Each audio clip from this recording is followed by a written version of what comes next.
Okay, welcome to today's webinar, The Basics of QuickBooks Online. This training is hosted by Grow South Dakota in partnership with the Small Business Development Center and with support from the U.S. Small Business Administration. Grow South Dakota is a nonprofit organization focused on growing sustainable communities through housing, community, and economic development. Services available through Grow include but are not limited to down payment assistance and closing costs, home mortgages, small business loans, weatherization services, and digital literacy courses. To learn more about what is available at Grow South Dakota, you can visit the website at growsd.org. I will be putting that link into the chat shortly, so stay tuned for that. Our trainer today is Kelly Weaver of the Small Business Development Center.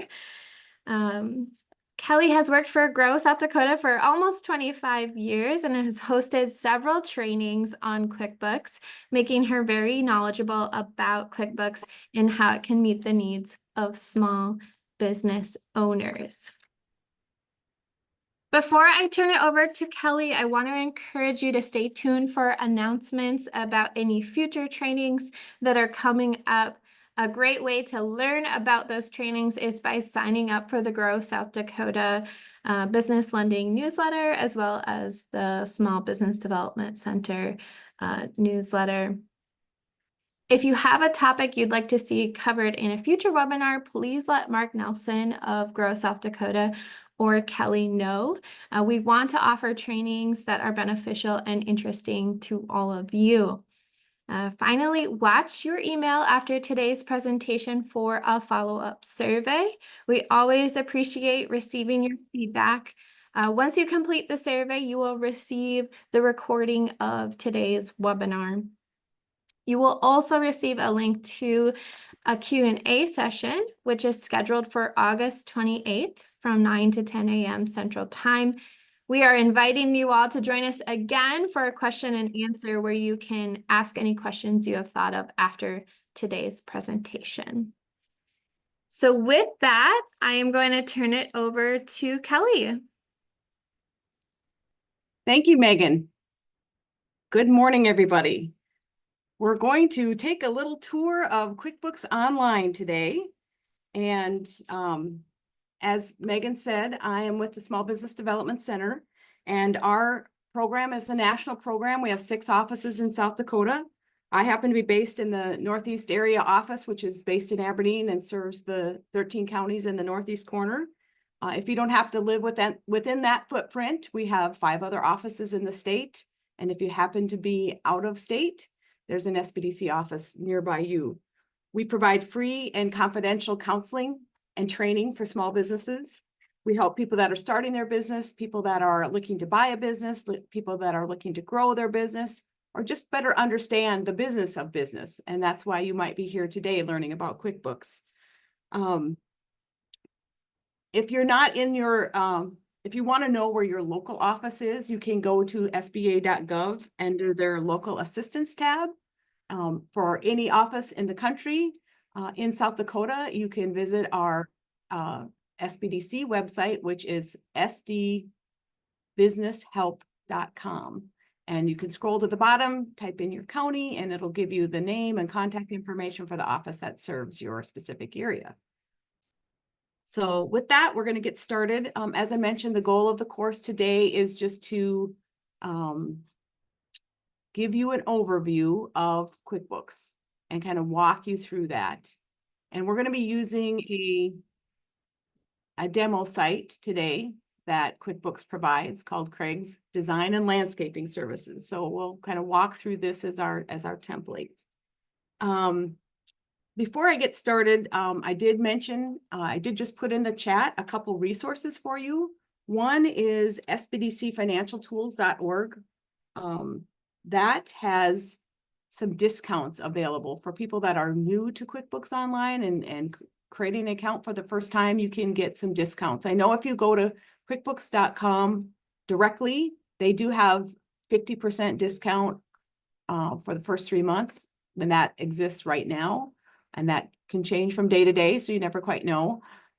With the SBDC financial tools discounts, the availability is at 30% for a year. So it's a little bit better discount for a little bit longer period of time. The one thing I do not think it covers, it doesn't cover the very basic QuickBooks Simple Start option. So if you're wanting to start with a very basic option and you have small needs, you might go right directly to QuickBooks.com for that discount there. As I mentioned, this is kind of going to be a tour. We're going to be, walking through this and kind of giving you, showing you around the place. And then we're going to actually do some activity. And you can see how you can actually enter data into QuickBooks and what that feeds back to you in reports. The online option that we're reviewing today is the platform that QuickBooks is moving to. They have a desktop product, and many people have used that over the last 25 or plus years it's been around, but they are sunsetting that. So if you are a desktop user and you want to continue to be a desktop user, you need to make sure that you are a current user on the most current platform, which is their subscription model, their annual subscription model. Otherwise, after September 30th, they will not be selling this to new users. So if you are a desktop user and you want to continue to be a desktop user, you want to make sure that you are up to date so that on September 30th, you're grandfathered in. The desktop program, for those of us who have used it over the years, it's hard to walk away from because it is so robust because it's been developed over so many years. But the online versions are becoming more and more developed, more tools, more functionalities within them. Obviously, it gives you the ability to be mobile with your bookkeeping work, where with the desktop, you have to be at the computer where the software and the data is stored. With the online version, you access that via a website. So a web connection, as long as you have good internet service, you should be able to access it wherever you're at. There is different levels of the online version. There's the Simple Start that I mentioned, which is the very basic. That starts at $30 a month without a discount applied. And we have the Essentials, the Plus, and the Advanced. So as you go up the ladder, you get more features available to you, things like more users, more services, more flexibility, or not flexibility, but more functionality, if you will. And the beautiful thing about it is if you're really not sure which platform you should start with, you could start with a lower end one. And if you find out, hey, I need this and it's not here, well, you can just upgrade to the next level where that function or service might be available. So it's very easy to upgrade to the next level as your business grows and as your needs change. So with that, let's take a look here. I'm not going through the process of starting a new account, but I will talk about that a little bit. When you select an account and get set up, one of the things it's going to ask you a series of questions, which is going to set some preferences for you. And those preferences will dictate how your desktop looks. If you say you don't have employees, then it's not going to show you options for employees on your desktop. And it's going to help kind of clear, make this less cluttered than it needs to be, or doesn't make it any more cluttered than it needs to be. It'll limit the options because you've said you don't need it. If you change and you get an employee, then you can always add that back in because it is available under the platform that you're using. It's just that you've kind of turned that off. So just be aware that there's a short interview that sets preferences and that you can go back and edit as need be for your company. The other thing it really prompts you to do right up front is connect your bank account. And the reason behind that is it wants to simplify your accounting and your bookkeeping activities by feeding into QuickBooks information from your bank about checks and deposits and activity that has cleared your bank account. And so, it would pull in that you wrote a check number 1060 to this entity for this amount. And so it does some of that work for you, but you still have to categorize each one of those. You still have to accept each one of those. And sometimes you end up changing memos or changing vendor names, because if it was a point of sale use of a debit card, a lot of times the vendor name is kind of buried within a long garbage of POS date, transaction number. And so you don't really want that in your accounting. You want it to say, you know, Joe's Service Station or whatever the vendor's name is. So you still have to do a little bit of cleanup, but in theory, it makes the practice easier. What I have found is that sometimes that's confusing for people. Sometimes people don't want to do that. They want to just manually enter everything in. So you be aware that you can take that option not to add your bank account. It kind of puts it out there front and center and makes it look like, hey, you got to do this before you can move forward. But you don't have to connect your bank account if you don't want to. And I'll talk more about that when we get in there. There are pros and cons to that.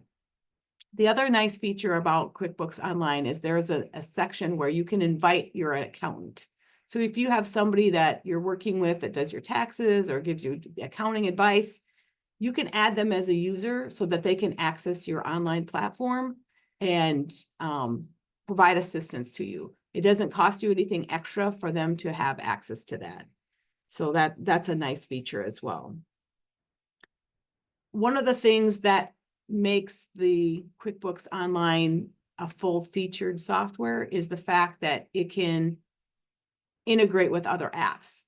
And a lot of the apps are available through this button down here, where there is an apps function, which will show you the apps that you're actually using, but it can also help you find apps that you might need. So if you need a timekeeping app, or you need an inventory app, or you need to do payroll, you can add those things to it. And those generally come with an additional cost. Not very many of these apps are free, but the value of searching for those apps through QuickBooks Online rather than doing a Google search is that you know that these apps have been vetted by QuickBooks. So, you know, apps can say they integrate with QuickBooks, but have they actually gone and worked with QuickBooks to make sure that that integration is smooth and seamless? These apps have been vetted, and so you know that the experience should be really good that way. So keep that in mind. If you're if you're an existing company that's going to start with QuickBooks, there is a way to bring in data, bring in lists of customers, list of employees, maybe item lists or product lists. So there is functions to do that. If you're converting from a desktop to an online, there's a whole migration process that QuickBooks has in place for that. So just keep in mind that you can bring forward some data. Sometimes you can't bring forward transactional data. It's more like balances and accounts. It's not like unless you're migrating from QuickBooks Desktop to online, then you can bring that whole history with you. But if you're doing something more manually, or like, you know, an Excel spreadsheet, or you have some other non-QuickBooks software, the ability to migrate is going to depend, you know, on between the two softwares. When you create a new company, if you aren't bringing in existing data, it does, through that interview process I mentioned, find out information about the type of company you are, legal structure, industry, and it will suggest a chart of accounts for you based on those things. So you don't have to create a chart of accounts from scratch if you're just brand new and you don't have one and you don't even know what that is. It will help you create that based on your industry and your type of business. Okay, so with that, let's do a little review of how you get around in QuickBooks. There's lots of different structures and processes, and this is something how QuickBooks has morphed over the years. There never used to be this sidebar, and now they're trying to, you know, they're trying to mesh how the desktop and the online kind of look and work, so that the transition is easier for people. But first of all, you usually are going to come into this dashboard area. So you've got your home dashboard that's going to be, It's going to look different for everybody. All these tiles that are here, you can customize what you want to see on your dashboard. So that's one way to get around. One thing you'll find with QuickBooks is there's multiple ways to get to the same spot. So just because I click here to get there doesn't mean that you can't get there from another path that you're used to using. So don't think that I'm showing you something different than what you're already using if you are using something. There's multiple ways to create invoices, for instance. They all work just fine. And if you've done it one way, that's fine. You don't have to recreate that invoice in another path or another way. So currently, at least in this model, and I'm going to click on this gear icon here to show you, there's different views. There's a business view and an accountant view. And right now we're in business view. And if you look at this black sidebar here, just kind of make note of the wording. The views have a lot to do with how things are said or presented. This is more common language, the business view, where the accounting view is more accounting language. So if we look at these categories and now we change to accounting view, some of those just change how they're worded, even though it's kind of the same thing. So customers and leads, I don't know that was one of those. It was probably sales. No, there's sales. So just be aware that there's two models to use. I like to use the business model when I'm doing the training. And I've been told of some of the training that I've gone to and listened to that they're kind of getting rid of that and morphing the two together.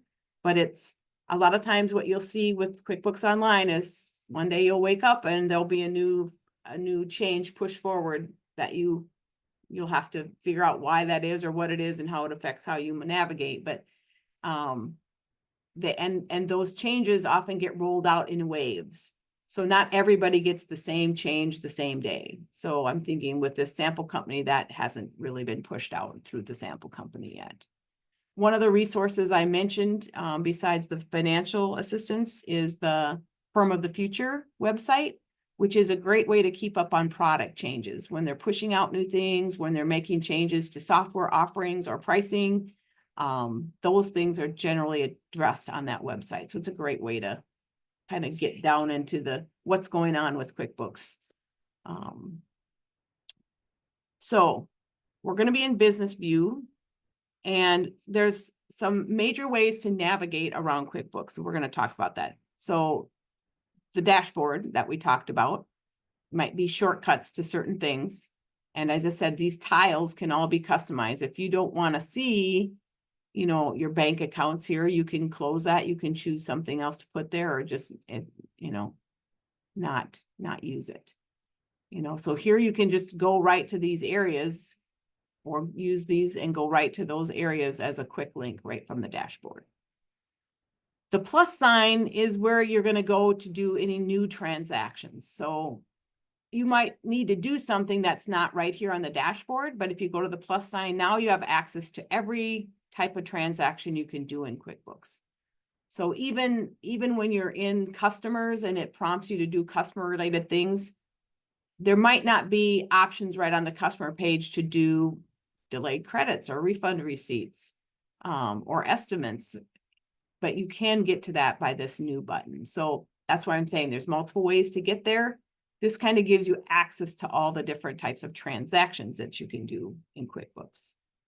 The sidebar menu, as I mentioned, is here. So that's basically takes you into sales where you can do sales related things. And when you do that, obviously you get to this overview page and all the things that are in this drop down list now become tabs across the top. So you can easily navigate around all sales related things. This also can be hidden. If you see this little 3 bars of just to give you more screen real estate to work on. If it's kind of like, I wish this was out of the way so I had more room to see things, you can hide that. And then you can open it when you want to open it. Okay. The other thing I mentioned briefly, or we visited briefly, was the gear icon. So this is not where you're going to come to do transactions. This is where you're going to come to make sure all your preferences that were set are right, or that you maybe want to set some additional preferences. So in account and settings in particular, this is where you're going to do most of those preference settings. So if you need to change, or, you know, when you do the setup, you're not going to address every setting that's available. They're going to ask you some of the major ones. So here you can go in and do more detail. You know, company name, tax form, industry, your contact information, company address. Most of that's probably going to be set up in that setup interview. But in the sales side, okay. Sometimes they ask you certain questions, but they don't ask you all the questions, so you don't even know what the setting availabilities are. So I would suggest just kind of going through this and making sure that, you know, the things that apply to your business are turned on, and the things that don't apply to your business are turned off. And then you know what's there, and you know that you can go back and change it later if things change. You'll see here's an example of a new thing that's being pushed out. It's in beta mode, so it's something you can turn on. You know, this might not have been here yesterday, a week ago, a month ago. They kind of continue to roll out some of these new features. So in the sales side, this is where you're going to customize forms, payment terms. You can customize like your invoices if you want to add a logo or add information or take off information. If you're not shipping things, you don't need a shipping address, for instance. If you want to do progress invoicing, any reminders or messages that you want to add. Are you sending out statements? Do you have online option of sales forms? You can deliver invoices via email, for instance. So that's a one definitely to take a look at. And then again, with expenses, some of the same things in terms of purchase orders and messaging on bills that you're sending out to customers, or to bills that you're sending out to, or that you're receiving from vendors. And then if your work week or service field, if you're using timesheet information there, and QuickBooks does have an integrated timesheet program. It used to be called T-Sheets. I think it's now QuickBooks Time, for, you know, employees to remotely access your QuickBooks to add in their hours for payroll purposes. And then on the advanced tab, this is more like your fiscal year. Are you using account numbers in your chart of accounts? You know, are you tracking classes? Do you want to pre-fill information or automatically do certain things on your invoices and bills? Currencies, it does handle multiple currencies besides US dollar. Date formats, the little beep function. If I'm entering a transaction in QuickBooks and the beep happens, I like that because it reminds me that, yep, I actually did it. But for some people that might drive them crazy, so they can turn that off. They can turn off duplicate warnings, that sort of thing. So just kind of browse through that and take a look at the account and settings. And let's go back to the gear section. Other things that are in here besides account and settings is adding users. If you have multiple users, your product lists, your different custom fields that you might want to add to forms, rules that you can set up, particularly in the bank feed section, where you can set up rules to say, if I get a, you know, if my bank feed brings in a transaction to this vendor, I want it automatically coded to supplies or whatever. You can set up some rules that will automate some of your transactions once you kind of know how you want to do that. I would caution against setting up rules right away. I would get a little bit comfortable and make sure I knew what I wanted to have happen.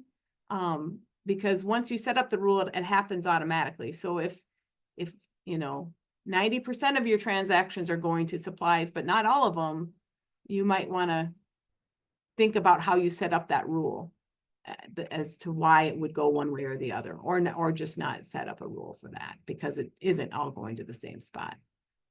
Things like setting up budgets, exporting data, importing data, reconciling your checkbooks, and then just overall profile with your subscriptions and billings information. Lots of video tutorials also available. QuickBooks has a great YouTube list on training videos. So I'm thinking that's where this is going to take you, but I'm not going to go through that right now. So that kind of gives you a sense of how you want to structure, set up the basic use of your QuickBooks account. And again, you can change things as the business grows. Things that you can do to customize your forms. I mentioned logo. You can also change colors or just redesign how it's formatted. That sort of thing. Also in the gear icon, I mentioned a little bit lists. There's different lists. Basically how QuickBooks works is it's taking things from your list of your chart of accounts and applying that to things with lists from products and services and creating the transaction. So the lists are important from that standpoint. And the thing you want to think about with your lists is how you name things. When you think about customers, are you naming them first name, comma, first name?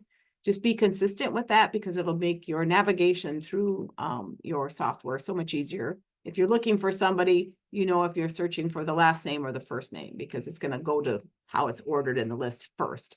Doesn't mean you can't, it won't bring up that stuff eventually, but it's easier to get to. It's easier for you to work through those lists and those drop downs. Also up here, you have your help and your search buttons, so you can get additional assistance that way. So let's look at the chart of accounts. The chart of accounts is really the backbone of the software.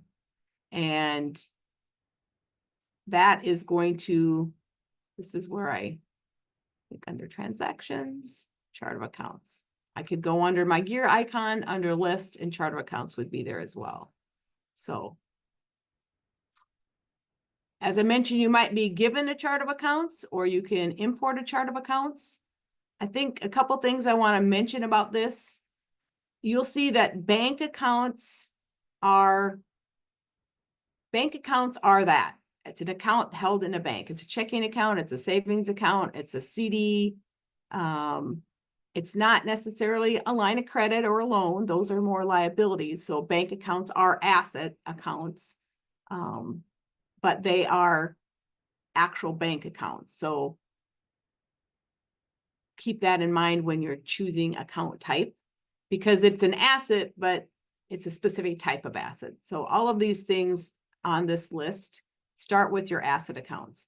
You can see by the arrows, this is an indication that this QuickBooks account is connected to these bank accounts and there's data going back and forth. So that's why you're seeing that. So how this list is ordered is assets first, liabilities second, and equity third. And those are your balance sheet accounts. So assets, what you own, liabilities are what you owe, and equity is the difference, basically, what portion of the company you own, if you want to think about it that way. You have these assets, $100,000. You have $70,000 in loans, so that's your liabilities. That's the part of your company that somebody else owns. And then the $30,000 difference is the part that you own, if you want to look at it in those terms. With the equity accounts, most of those are impacted by how you work in the transaction. Unless you're first starting out and you're putting $10,000 of your own money into the business, you would probably put that in as an opening balance equity. But after that, everything kind of flows into this retained earnings account, kind of behind the scenes that you don't see. Following the balance sheet accounts, we have the income statement accounts or the profit and loss accounts. We have income, we have cost of goods, which is the cost of materials that you're selling at your cost. And then you have other overhead expenses, your insurance, your rent, your advertising, your labor, all of those things. And then we have, after expenses, there is other expenses and other income accounts that are income and expenses that might relate, that you might have within your company, but they're not the key functions of your company. A good example I can think of in South Dakota is when you file your sales tax online, you get a sales tax collection credit from the state. basically a small percentage of your taxes that you get to hold on to and not have to remit, a credit you get back on those taxes for the work you're doing to collect the state's taxes for them. It's a relatively small amount. It's not really, you're not in the business to collect taxes, but so it's not really a regular income account. It's more of an other income account, above and beyond your normal operations. So let's just go back to the top here. And I just want to point out a couple more things. You again, have settings.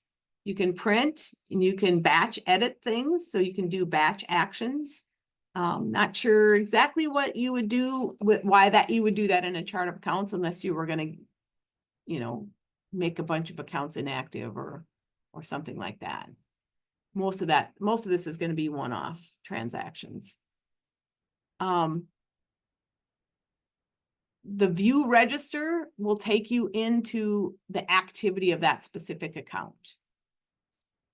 And so this is the checking account. So we all most of us know what a checking account register looks like. But this is basically what it is. It's showing all the ins and outs of that account. And I don't know if I can, doesn't look like I can get to the side, but it may also show the balance if my screen was big enough, but it doesn't look like it is showing the balance here. And that's something I can edit too. If I want to see a field in this or not see a field, I can go and customize this list often. So that's what the view register does. So you've got lists, you've got forms to create your transactions, and you've got the register that shows all that activity as you create it. And then these drop-down items give you the option to edit this, make it inactive, run a report just on that. So if I wanted to see a report on that register and I wanted to print something out, I could use this run report option. You'll see there's not an option to delete a transaction or delete an account, excuse me. If there's been activity in an account, you can't delete it, because obviously you don't want to delete those transactions that occurred with that account. But maybe you're not using that account anymore and it just makes your list longer than it needs to be. That's why you would make it inactive. And a lot of the online platforms do have usage limits. They allow you a certain amount of accounts. So when you make it inactive, that reduces that. And I think, yeah, this one says that you're using 44 of 250 accounts. And this version that we're using is the plus version. So this is the third of the 4 versions available. So kind of higher up there on the functionality. So you can make them inactive. You can edit, you can change the name, you can add more, let's just edit here, descriptions and that sort of thing. The sub-account functionality, that allows you to group accounts together and show them as a subtotal. So I'm going to go down to some of our expense accounts and where it would make a little bit more sense to you.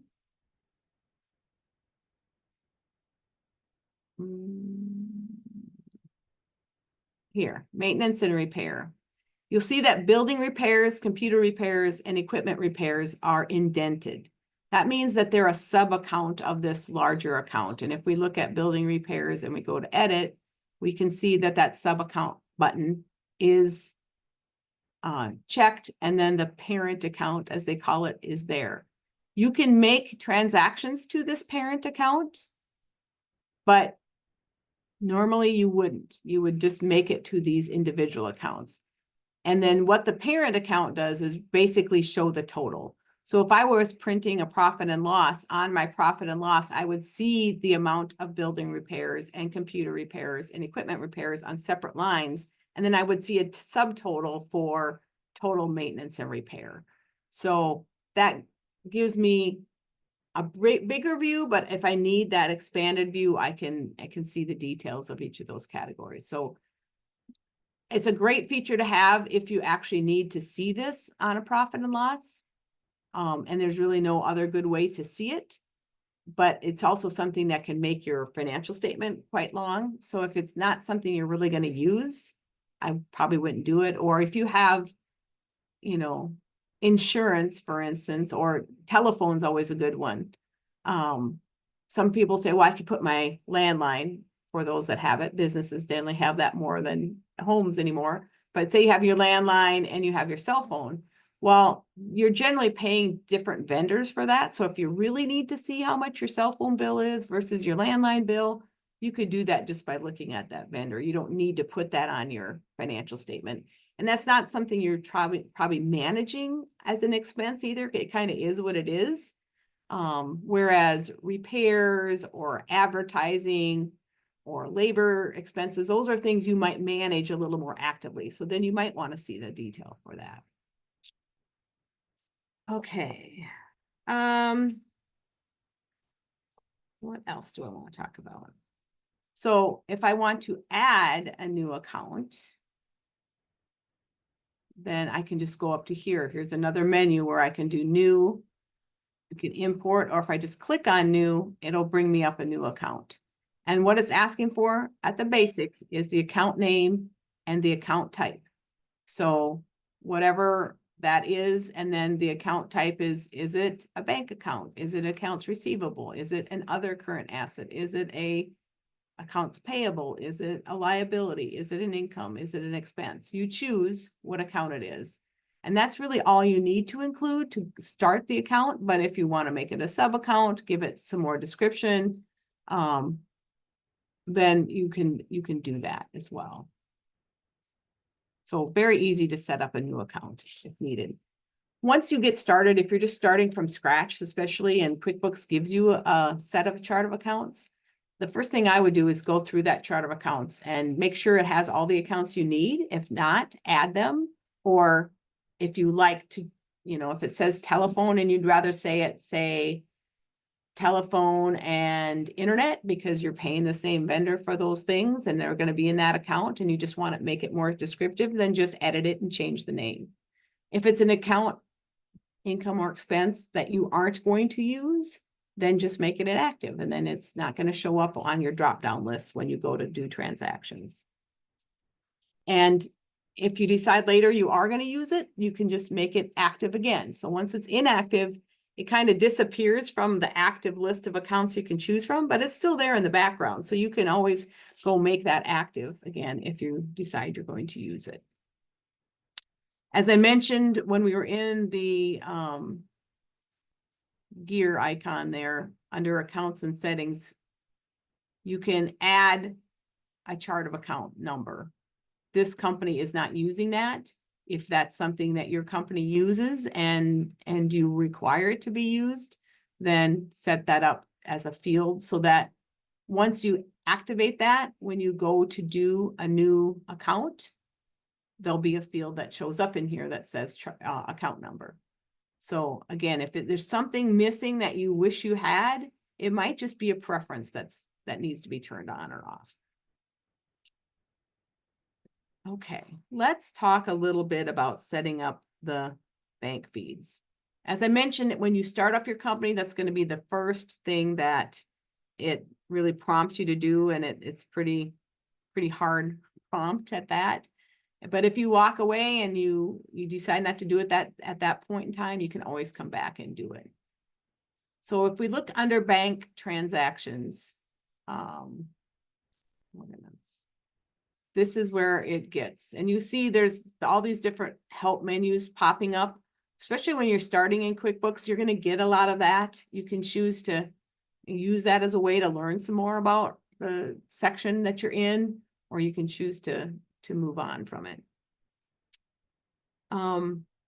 So what the bank feed does is, again, here you can link your account. If you have a new account you want to link, here is where you can update the account, which normally it's going to do that automatically. As soon as you log into your QuickBooks account, it's going to go out and check the bank and bring in new transactions.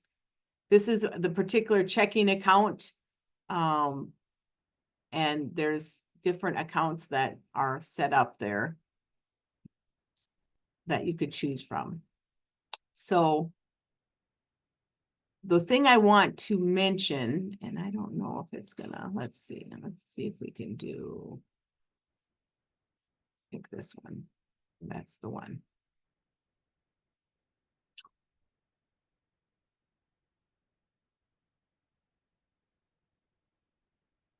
When you first come into, and I thought I saw it just a minute ago. Let's see if I can get back there.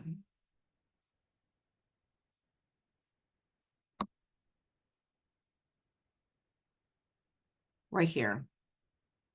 So let's just get out of here. There we go. This is normally what you're going to say. It was trying to just say, here, do your first transaction. We'll walk you through it. So again, you can use that process. But what I wanted to show you is this is kind of the dashboard that you're going to get into when you click on bank transactions and you have bank accounts that are connected. So you can see this company has 3 bank accounts connected, shows it was updated just moments ago. And the little badges there show how many transactions are out there for review. And you can see that here, for review, 25 categorized and excluded. The thing that confuses people is when I look at this for review, it's like, okay, there's all my transactions. They're in QuickBooks already. No, they're not. They are in your QuickBooks dashboard here, waiting to be reviewed. They are not in your financial statement. So if you go and look for any of these transactions within your chart of accounts, within a vendor or a customer, whatever that might be, or an expense account, they're not going to be there because they're just in a holding cell right now as being for review. You need to decide to categorize them or exclude them. And most often you're not going to exclude them. In a business checking account, every transaction, that business checking account you want to deal with. Even if it's a personal expense, you can categorize it as such so it doesn't affect your P&L for your business. But you want to categorize every transaction because if you don't, you won't be able to reconcile your bank account. So this review does not mean they're in QuickBooks. It means they're waiting to be taken care of. And so here you can see all the different transactions. These are all transactions that have cleared the bank and have now been pushed into QuickBooks. And they're saying, okay, now we have to review. And you'll notice most of them say review, but some of them say have other prompts. That's one thing that QuickBooks Online is really good about, is it's kind of telling you already what the next step is. So these, it's kind of like, okay, you got to review this. I don't know what category to put it in, so you have to review this. These down here that's saying, hey, we found 2 transactions by the same dollar amount. Is perhaps this transaction that the bank sent in a match to a transaction that's already in the QuickBooks and that we don't want to duplicate? We just want to say, yep, that's this one. And now we can match it with this one. And then we can make sure it's categorized correctly and accepted into QuickBooks. Same here. These are different things that are matched. And so if it's a match, really, and if it's a match, it means you've already manually entered it into QuickBooks, and now the bank is pushing through a transaction with the same amount. If that's the same transaction, all you really have to do is match it because you've already entered it in QuickBooks. You've already categorized it to whatever income and expense it's needed. You're just kind of taking this off the list from the bank that says, yep, already got it, match it. We're not going to duplicate it. It's taken care of. So use those prompts as they're intended to help streamline what you're doing. But let's look at a transaction. And so I'm just going to click on this. And now it's going to take me into the detail of this transaction. And it's going to show me what pushed through from the bank. So the bank pushed through a date, an amount, and some kind of a description. And so it's assuming some things down here, and you need to confirm and or change. So most times you're going to categorize. You want to make sure that that vendor is the correct vendor from the 2 that's coming from here.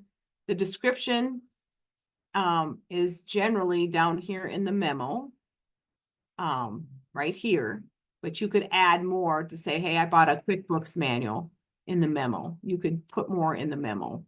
And I always encourage using memos because those show up in your reports, and you might think you remember every dollar that you spend in your business and what you spend it for, but you won't. So when you pull up a report and you're looking at your advertising list and you're wondering why there's $2,000 in advertising this month, what was that? Well, now you can look at that number and see the individual transactions and you can see the memo. Oh, that's right. We paid for our booth at the Brown County Fair that month, so we had more expenses than what we typically have. If you don't have the memo, then you have to dig deeper or maybe go back to original source documents, paperwork. It's not worth it. Just put that memo in there. The main thing you want to make sure here is that you have the correct vendor and that you have the correct category. So this is probably not uncategorized income, but that's what it's defaulting to because it knows no better. So now we're going to find what that, and you'll see you get a list. It's going to start with expenses. And then basically go to income and then go to your balance sheet accounts. Because it knows this is a check you've written, it's probably an expense. So it's going to default to the expenses being at the top of that list. So I'm just going to say accounting because it was a QuickBooks manual. QuickBooks for dummies. And that way I'll know. And now I confirm and it's going to go into my QuickBooks financials. So if I go in and look at my accounting and my accounting and legal expense, that category or that expense is going to show there. And now you'll see that we now have 24 to review instead of 25. So that's just the thing to make sure of. If you're going to link those bank accounts, just know that the data is coming in there, but you still have to categorize it and act on it.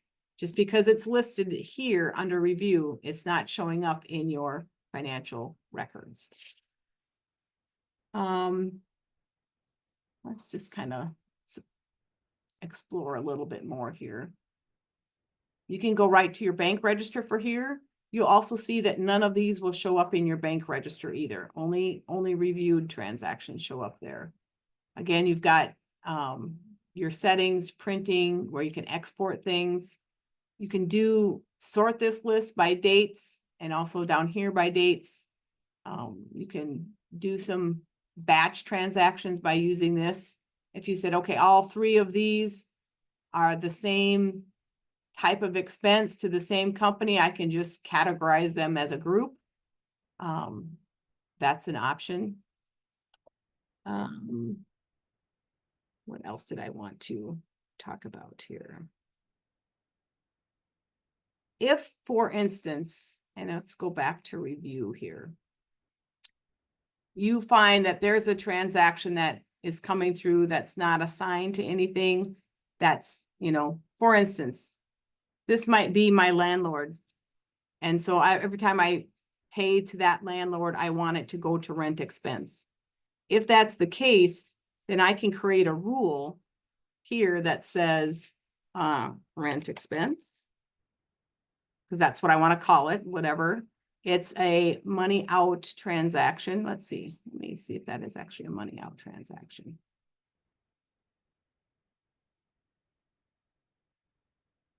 Well, that one isn't. The top one isn't. So this is probably not the best example, but I'm just going to use it as an example.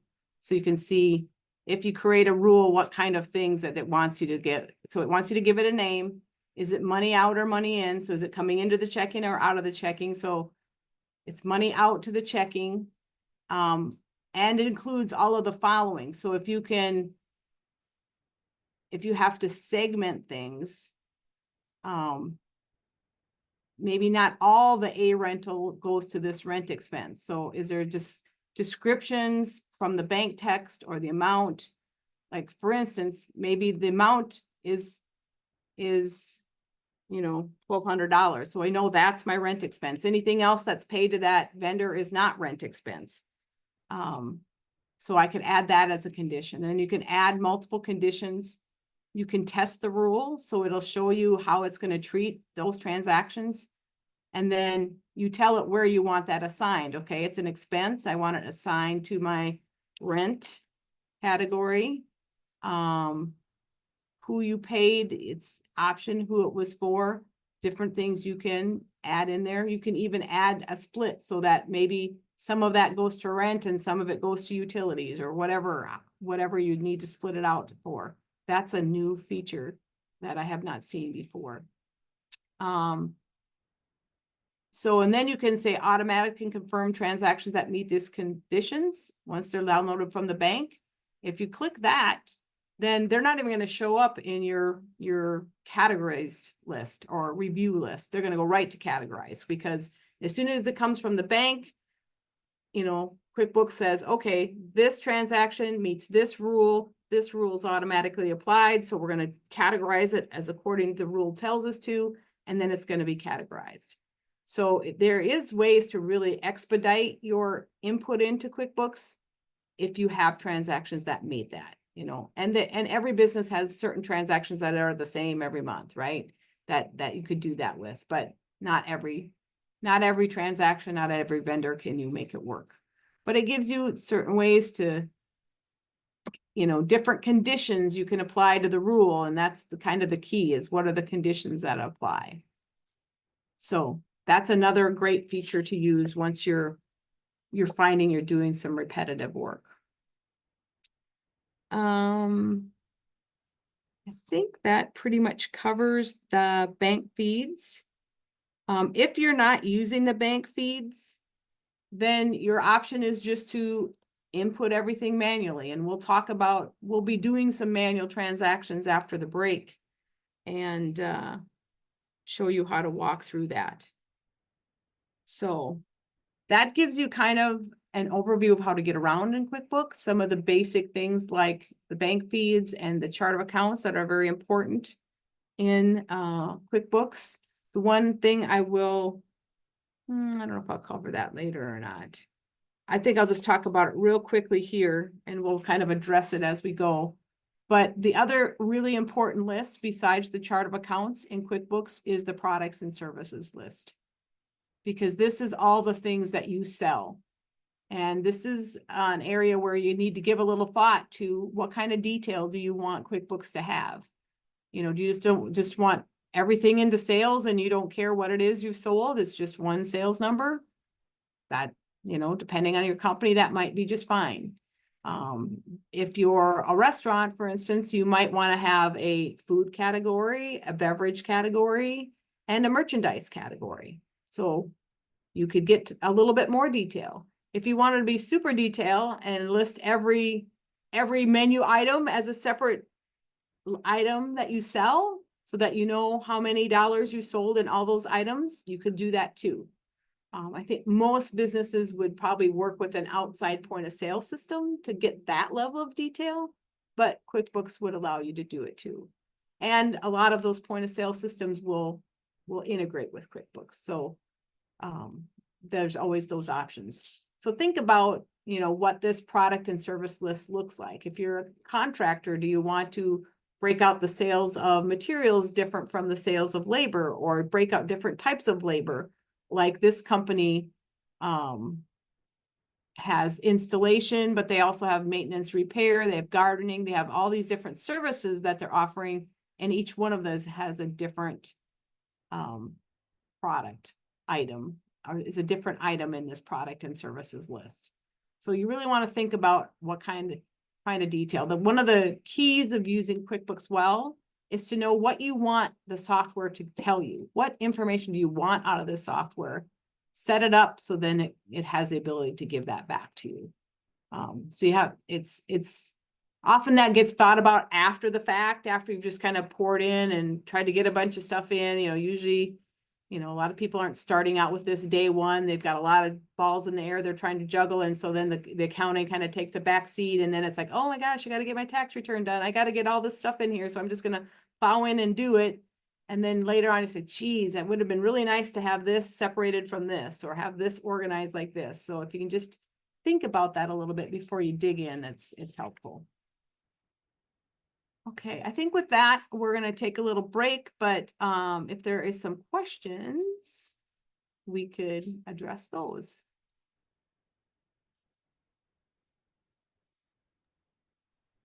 Kelly, I don't see any questions in the chat, but this is a good reminder to folks. If you do have a question, you can put that in the chat now, and Kelly will answer those before we head on break. Okay. Well, let's just take a 5-minute stretch break here and we'll be back. And if there's some questions that pop up, we can address those quickly before we move on to the second half of the presentation.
For those of you that are still sitting at your desk or just returning, I've launched a poll here to get some sense of your QuickBooks use or familiarity.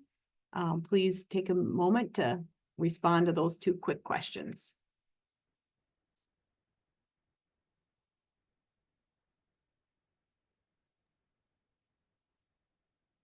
Kelly, we also did have a few questions come into the chat.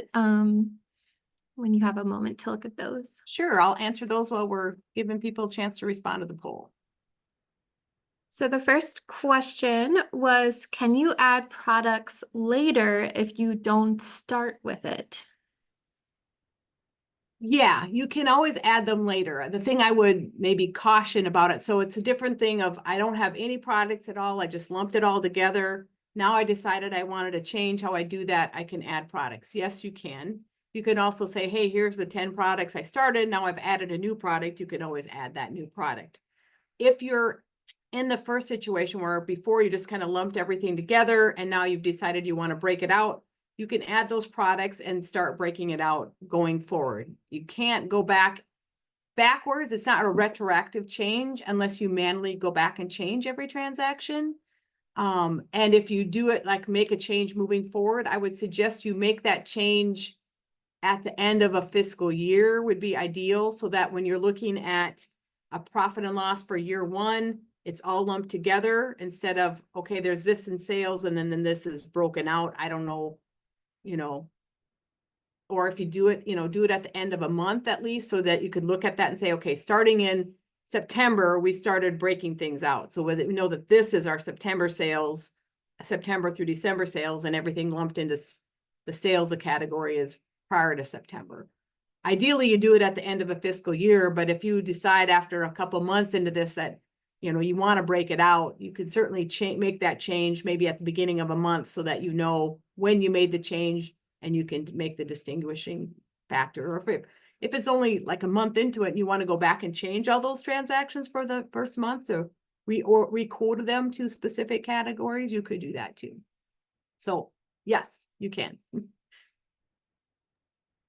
Okay, we had another question.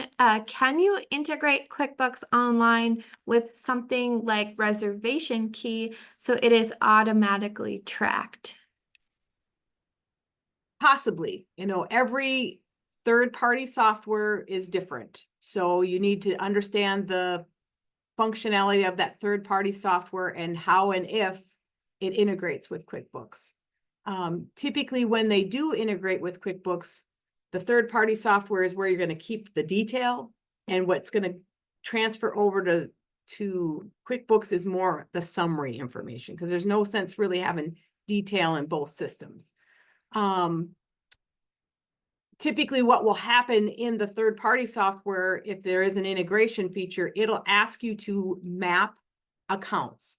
So if in your reservation software, if you're reserving a room and that's a certain category in your reservation software, then you would map, hey, I want this to show up in sales, or this to show up in taxes. You would map your different products and services within your point of sale system to a financial account in your chart of accounts, whether that's an income or expense or otherwise. So that's typically the process, and it really just depends from software to software how well that integration works. And then also things that you have to manage in that integration is, when does that integration happen? Does it happen every day? Does it happen? Is it automatic? Is it manual? What's the timeline for that data getting pushed from one party software, from that third party software into QuickBooks? So it depends, but should be. I mean, especially if the software is saying it does integrate with QuickBooks, those are the things I'd be looking for. Another question related to integration. So if you use an app like Square and integrate that into QuickBooks, will that automatically put that into products and services? More than likely, yes. But again, it depends on how that software is set up. And QuickBooks is really, I think, under the apps function here, if I can find that again. Let's see. QuickBooks has prided itself on kind of working in this e-commerce space and making that connection easier. So my guess is there's an app of how to connect with Square, for instance. And if you set it to automatically import, it will. I mean, there's probably a setting that allow you to manage when that comes through, but ideally, automatically, if it's all set up right, is how you'd want it, because you want your financial information to be accurate or up to date, so to speak.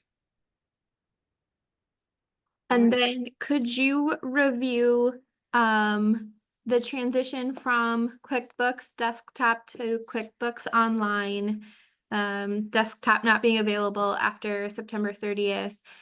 What folks need to do if they want to keep working with the desktop version? Okay. So in the QuickBooks 2021 software was the last year that software was kind of standalone and you upgraded it as needed. Starting in 2022, they went to an annual subscription model. So it's still the desktop software, your data still lives on your computer, but you had to pay an annual license to be able to access that software. So if you're in the first model of 2021, the first thing you need to do is buy the QuickBooks 2024 subscription model, the desktop model, and you would need to do that before September 30th, because after September 30th, they're not selling it to new users. And if you're in the old model, you're not considered an existing user. If you're in QuickBooks 22, 23, 24, you're already in that annual cycle of paying an annual subscription. So you'll be able to continue to pay that annual subscription going forward.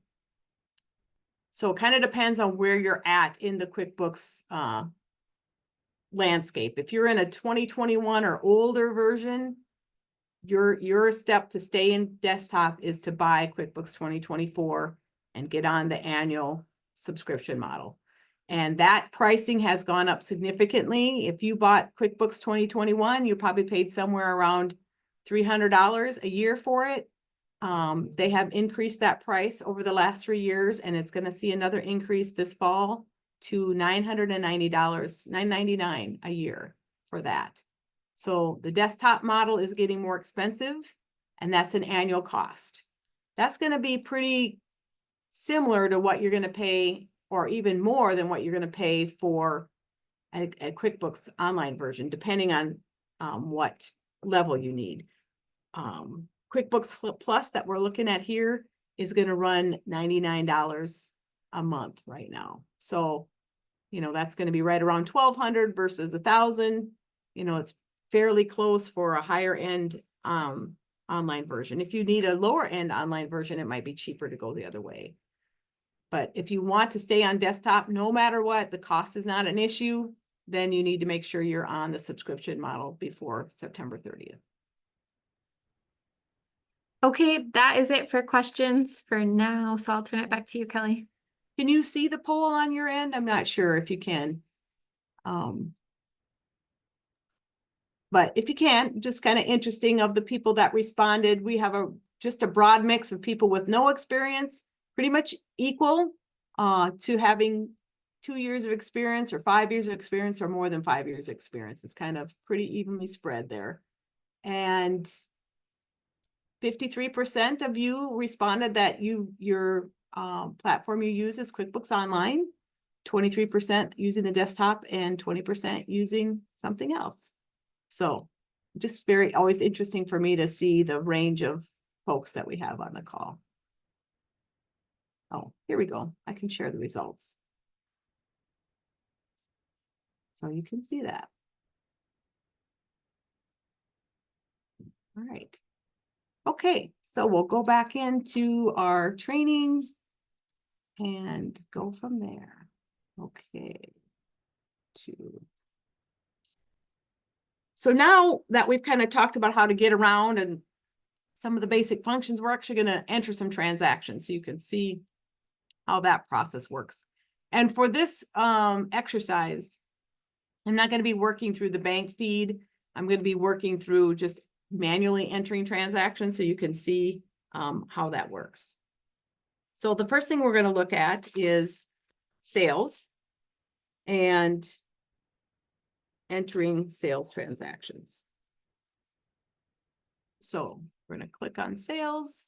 We're going to get our sales tabs up here. We have our customer list, which again, if you can import that, or you just create that as your company operates and you add a new customer, you add their record, and now they're going to be in your customer list. And same with your products and services. You're going to have a list you start with, or you're going to create a list as you go along. Under the customers, let's just take a look at a current customer. And so you can, so here's the customer list. And as I mentioned before, QuickBooks is pretty good about prompting actions in the online version. So you can see it's kind of saying, hey, receive a payment or create an invoice. What this tells me is that, and it's confirmed here, these customers have no balance, so they don't owe you money. You haven't sent them an invoice. So what's the next logical transaction? You'd want to sell them something. And so to create an invoice would be the next transaction. For these customers that have a balance, it's saying, hey, these people owe you money. Your next step would be to receive a payment. So it kind of prompts that for you. And again, you can sort the list by name, by company name, by open balance. So if you want to see everybody who owed you money, you could do that, and they would be at the top from highest to lowest.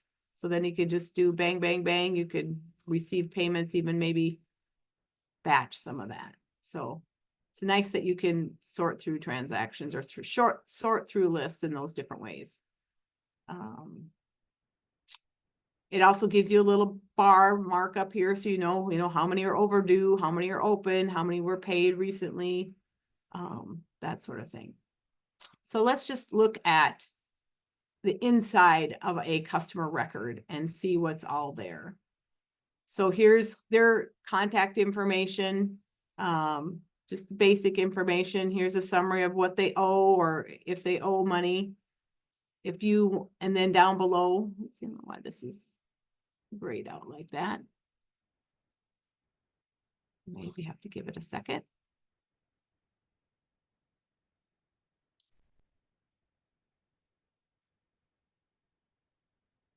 The beauty of online connections. Okay.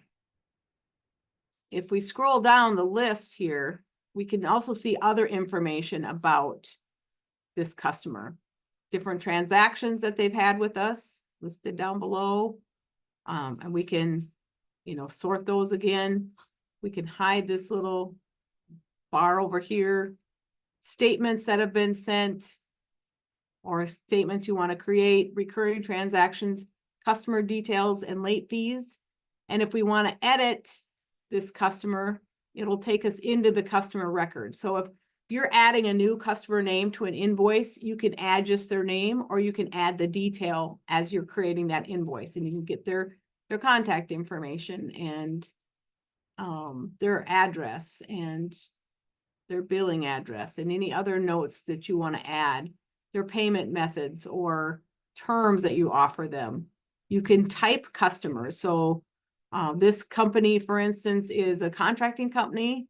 So they might have they don't look like they have any they don't have any customer types built in this record, but you could have commercial customers, residential customers, for instance, so you can think about different ways to type customers if that's important to you. Is the customer taxable or not?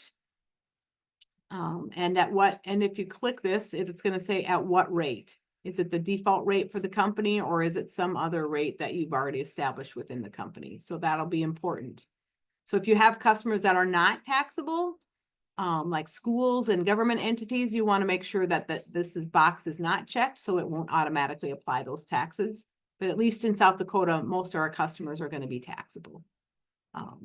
So you want to make sure you get that set up, because that's what tax information is going to hold into that invoice when you do create it.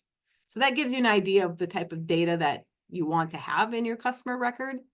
If you want to make a customer inactive or merge contacts, maybe a customer got put in here twice because two people were doing it, or you started doing naming it one way and then you changed it and named it another way. So you've got John Doe and Doe comma John. They're really the same person, but they're in here as two different records. So because QuickBooks thinks they're two different customers, you can merge those together. That's a nice feature too. So that gives you an idea of what's in the customer record. Things that you want to pay attention to. And then let's look at some current. Let's look at putting together what an invoice would look like. And before we do that, I want to just take a quick look at products and services. We talked about this just briefly before the break. The one thing you want to know about products and services is there are different types of items or products and services. There's service items, which are basically labor related, right? So I'm doing design, I'm doing gardening, I'm doing mowing, trimming. These are all service related items. And let's see, let's sort these by service or sort these by type. So these are all service related items. And then when we get into physical products, we have two categories for physical products, and they're only showing one here, but I'm going to talk about both. There's inventory and then there's non-inventory. In either case, it's talking about a physical product, not a service. For inventory, it's meaning that I'm going to track in QuickBooks how many units of this product I have on hand. And you can see there's a quantity on hand number here. So I'm not only going to track how many of these items I sold, but I'm also going to track how many of these items I purchased from my supplier and at what price to tell me how many I have on hand. And then when I sell that item on an invoice, it's going to drop my quantity on hand. And it's not only going to affect the sale that I made or the income I made on that sale, it's also going to affect the cost of the item that I sold. And so not only is it going to decrease my inventory by one, it's also going to decrease the value of my inventory by the cost of that item. And it's going to increase my cost of goods sold account by the value of that item because I've now sold that item.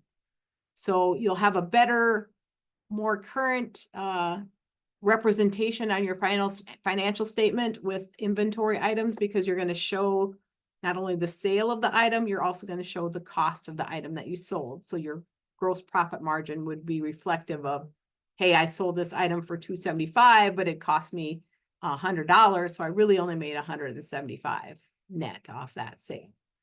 The non-inventory item is still a physical product, but you're not tracking the inventory. So you're only accounting for, when you do the sale of that item, you're only accounting for the sales side of the transaction. You're not accounting for the cost of that item. Why would people do that? It's a simpler way to do your accounting. It's less involved in setting it up in the system and tracking it in the system because I don't have to worry about how many units I bought. All I'm worrying about is how many units I sold. You still can account for that cost of the units you bought, but you do it kind of in a lump sum way. So I bought a shipment, 10 cases of candles for, $1,000. And so I just put that right in cost of goods sold right away. So my cost of goods sold is high because I say I've already sold them, but I really haven't. I do have that asset sitting out in my store of those 10 cases. But I'm not going to take the effort to track that, okay, that was, 1,000 candles at $5 a piece. I don't want to do that. I just want to, expense that out. Then when I sell the candle, I'm just going to count for the $10 sale for every candle. And so eventually it works out that I've sold all the candles and I have all that revenue there and I've got the expense already in cost of goods sold. So eventually it works out. And that's why at the end of the year, I also, do my inventory account and adjust that inventory balance correctly. So on my balance sheet, I have an inventory balance, but until that time, I'm just expensing everything out. So there's no inventory showing on my balance sheet, even though I've got product in the warehouse. So it's really a choice for you as how much detail you want to track that in. I would say majority of small businesses just expense it out and then do an inventory count at the end of the year. But there's definitely value to doing this inventory item as well.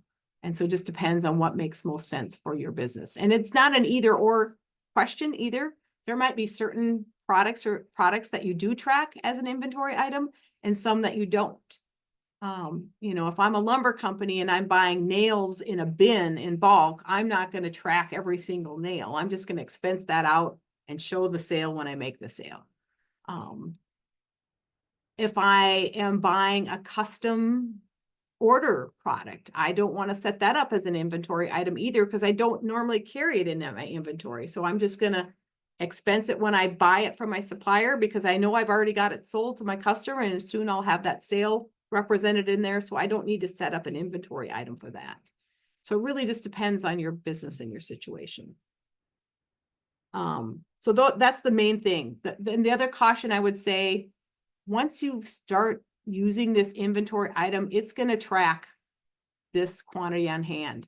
So if you're not showing how many you bought from your supplier, this number is not going to be correct because if it's only showing up on your invoice as an inventory item sold, this number is going to start getting negative if you don't also code into QuickBooks how many you bought from your supplier to begin with. So you have to keep up both sides of the transaction. And once an inventory item is chosen as an inventory item, you can't make it a non-inventory item. You cannot go backwards. You're going to have to fix that situation and then start a new entry if you want to move it to non-inventory moving forward. So really be thinking about that. I've had a lot of clients that have kind of run into issues with that over time. Okay. So let's do an invoice and show you what that looks like. So here we're in products and services. We click under new, that's setting up a new product or service, right? So we want to be over here into invoices. Let's see, lots of fun. So here you have right here where you can create an invoice. Or if I know that this is, let's go back and order this customer list by alphabetical. Hey, it's Amy's or it's somebody else. I could just create an invoice from, if I were on the customer list, I'm sorry, I'm kind of jumping over here a little bit. If I was on the customer list, I could just choose the customer name and say, create an invoice. If the customer already has an outstanding invoice, I can still create an invoice from here. So it kind of depends on where you're at in the software. If you're here, or if you want to go to the invoices page and create a new invoice, you can do that here. So once you get there, what does that look like? You're going to choose a customer, and I'm going to choose Amy's. And as soon as I choose a customer, this data gets populated based on what's in that customer record. It tells me what their address is, what their payment terms are. Based on the payment terms, it knows if I create this invoice today that it's going to be due 30 days later. It pulls in their email address. It also includes down here what their tax rate is. So if I have no tax identified for that customer, it won't put in a tax rate. If I have a tax rate, it'll plug it in automatically. So pick the tax rate that applies to that customer, then it plugs in automatically. If for some reason that would have to change, you can change it on the invoice. Sometimes there's unique circumstances. Or if you forgot to uncheck that box that it's not taxable and there's applying a tax rate that shouldn't be, you can change that to non-tax. So it's going to pre-populate some information right from that customer record. And then from there, you just put in here what it is that you sold them. So let's see. I'm going to follow my sample I have here instead of doing it on the fly here. So we have gardening services. And we did 4 weeks of that. And there was no rate included because that could change. So we're just gonna say that's $50 a week. Again, whenever I typed in here, it's gonna pre-fill everything that's in there. Since there was no rate in that record, there was no rate that popped up. So we can change it. Or if there's a rate that we select, that's our most common rate, then it would pre-fill that. And if that happened to be the wrong rate for that particular customer, you could change it. Rock Fountain is our other one. Now that one had a rate already pre-included in it, and this particular product is taxable. This sample company is built in California or based in California. So in some states, they only charge service or taxes on products and not on services. If we're in South Dakota, we're taxing both of those, a product and a service. So if it's marked taxable, then that 8% tax rate is gonna get applied to every line that's taxable.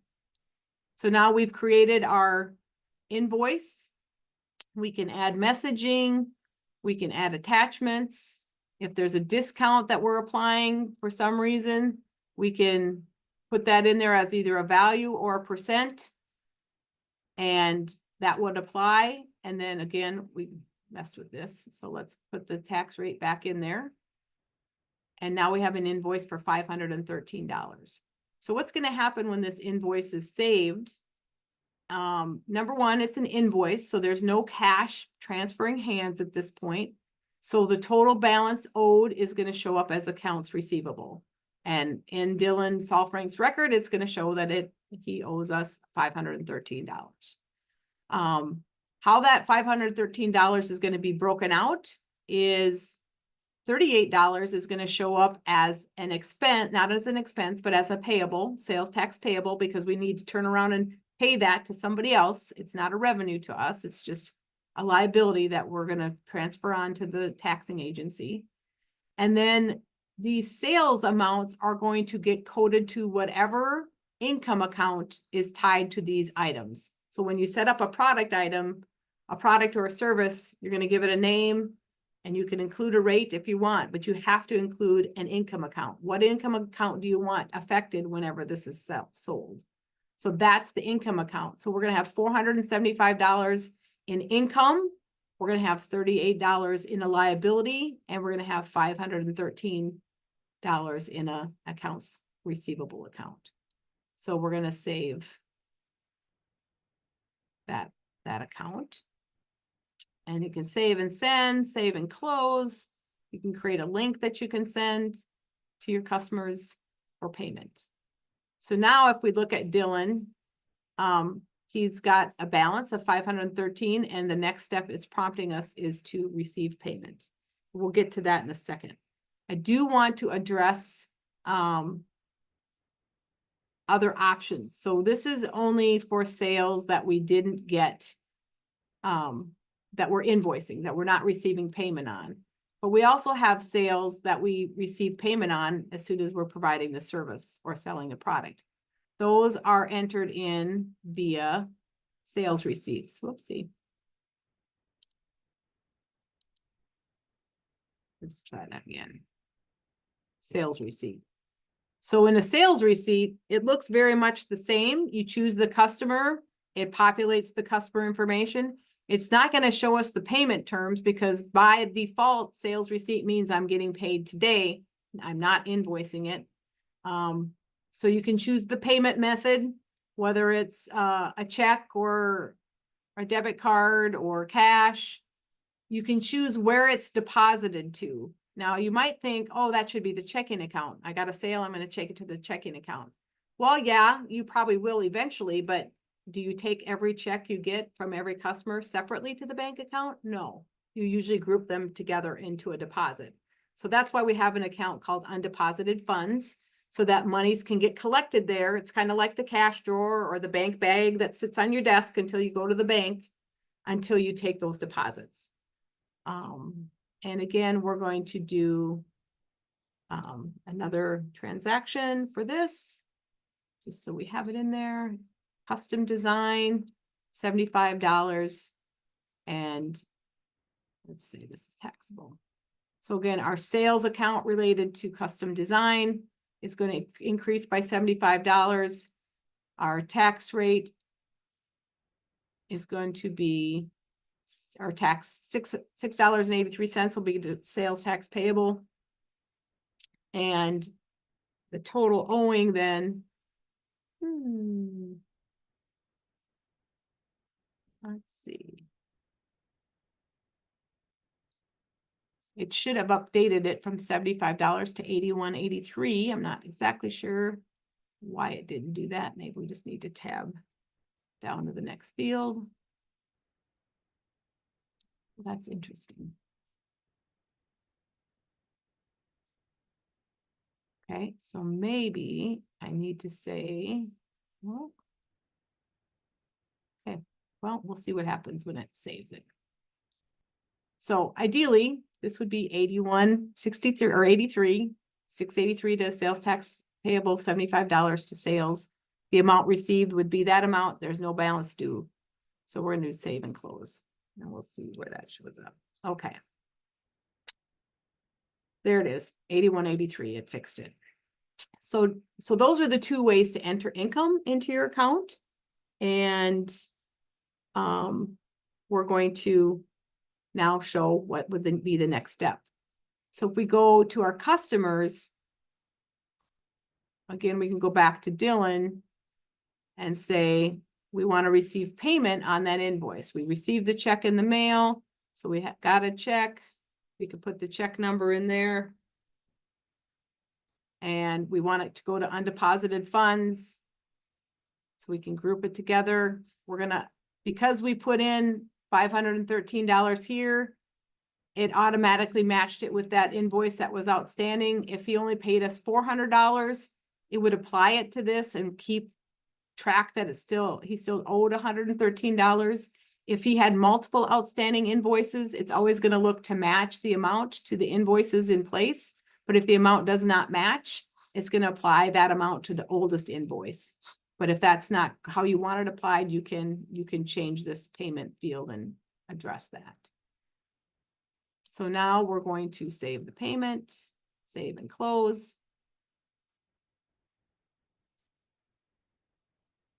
And so then our next step after we enter sales was we would want to go and make a deposit. And so there you have to go under new and bank deposit right here. So the bank deposit is keeping track here now of everything that's in that undeposited funds account. So here's this 81.83, and here's Dylan, and we want to deposit those. So we selected payments totaling $594.83. So that's what's going to get deposited to the bank. So we're going to make sure that we're putting it in the right checking account on the right date. Let's just make this date. If we want to have cash back out of this because we need to go buy a roll of stamps or we're gonna, whatever it might be, we can do cash back. We can attach anything we want to attach to this. So if we save and close. Now, first and foremost, we can see that Dylan Salfrank has 0 owing us. And if we go to our bank account,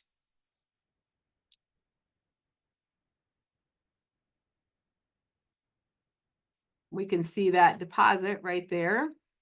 And we can see the other check that we added or the expense we added earlier showing up in our checking account and affecting our checking account. And the split just means there's multiple transactions. So now it breaks it out. I can just hover over there and see, okay, I got a sales receipt for $81 and I got a payment on an invoice for $513. That might trigger my memory enough to know what those are, or I could just click on this and I could actually see the detail. If I edit it, it would show me the actual customers involved. Okay. So that's how you get transactions into your bank. And this is where kind of the bank feed process and manual entering kind of crosses paths. If I did not enter in those sales receipts, and those payments on that invoice to come up with a deposit of $594 and make the deposit, I would have no way to match the deposit that's going to come through the bank feed. The deposit coming through the bank feed is going to be $594.83. Unless I'm just going to put that to sales and I'm not tracking customers or anything, or sales tax or anything, I have to create each of those invoices and sales receipts. I have to take the invoices and show that the payment's been received and put them into undeposited funds and actually group them together to make a deposit so that when it comes through the bank feed, there's a match. Otherwise, I'm either going to have a bunch of information in my undeposited account that is not going to match up with this $594. So there is a certain amount of manual work you need to do in QuickBooks when you're dealing with the detail of customer sales and customer payments and deposits to the bank account. It's a little bit slicker, more slicker on the expense side coming out of the bank account than it is on the income side. Okay, then let's look at expenses, how we record expenses. So QuickBooks has some different ways they categorize. So when you look under new transaction, we have bill, expense, and check. In the desktop version, there was either like bills or checks. And I think the difference, there really isn't much difference between checks and expenses other than checks have a check number that you're tracking through your, your physical paper checks or printed checks, and expenses don't. So expenses might be more like debit card transactions or things that automatically come out of your bank account because you have it set up with the bank to have your insurance paid every month automatically. Bills relate to bills paid to suppliers, bills that you've entered into QuickBooks through an accounts payable function. So checks and expenses get recorded right away and get recorded at the time that the purchase is made and paid for. Bills get recorded once products have been received or services have been received, but yet not paid for. So just like if we talk about, hey, I bought 10 cases of candles from my vendor, I might have 30 days to pay that vendor, but I need to record that I received those candles in my system if I'm tracking the inventory. I can't wait till I paid for them 30 days later to show in my system that they're available for sale. So I enter the bill and get those items into my inventory and record the expense, or in this case, the inventory purchase at the time that you receive it. And then you show that you owe that vendor the money for those candles that you're going to pay later. So we're going to walk through both of those transactions. So we're going to look at checks. And again, checks and expenses look very much the same with the exception of the check number. So who do you pay? That's your payee. So that's all your vendors. And let's just say we paid Cal Telephone. And actually, let's make this Cal Oil Gas. And it asks, do I want to pre-fill this check and overwrite your entries using values from the contact's last check? QuickBooks will do that for you if you want it to. It'll kind of say, hey, you've paid this vendor before and this is what you paid them. So we're going to just assume that's what you're going to pay again.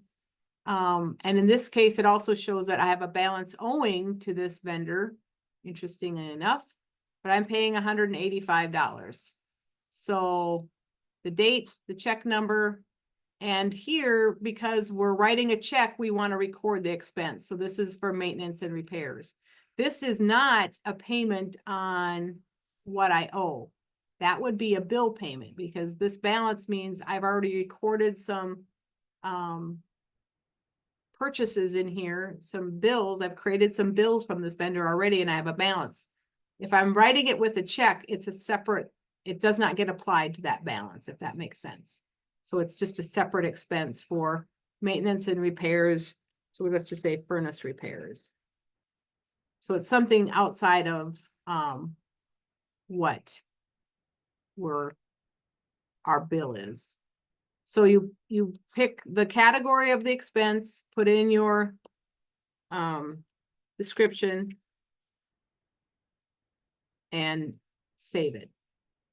And what's going to happen when I save it is my checking account is going to go down by $185 because I say I'm writing a check, and my expense of maintenance and repair, and I'm going to say building repair,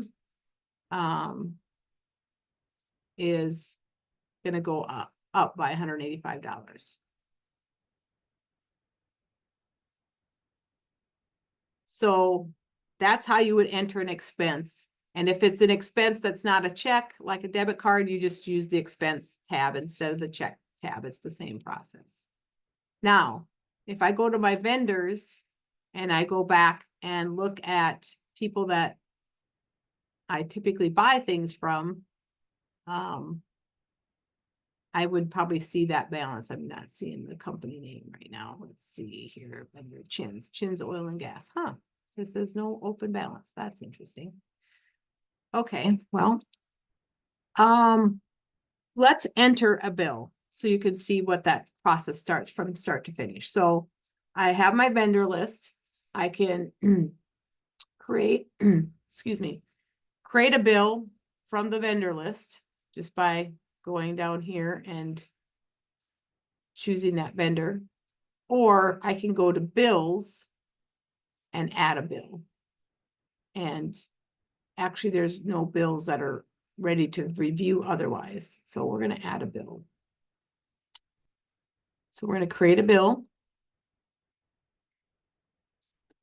We're going to choose a vendor. And because I chose that vendor, it's going to show me information from the vendor record, which is very similar to the customer record, contact information, payment terms, and the like. I could put in the bill number that is on their bill as another reference point. And then I'm going to put in the category. So it's pre-filled this category for me because that's what's been done in the past. Now, typically you probably wouldn't enter a bill for your monthly telephone charge. But that's just the example we're going to use today. So what happens when this is entered? The expense of telephone is affected right away, but my checking account is not affected because I'm creating a bill. I'm not creating an expense or a check. So what's going to happen is my accounts payable is going to go up by $56.50. My vendor record is going to show I owe this vendor $56.50, but my expense of telephone is going to be affected right away. So I'm going to save and close. The one other thing that QuickBooks Online tries to prompt you is to use their bill payment service. So when you say save and schedule payment, it's going to prompt a, hey, sign up for this bill payment service. You probably don't, I mean, you can do that if you want, but that's not really what I would do for this example. So I'm just going to save and close. And now I'm going to go back and here's my bills. And it doesn't show up. Okay, unpaid bills. There that is. So here's my unpaid bill. And then now I can not schedule a payment, but let me see if it does that.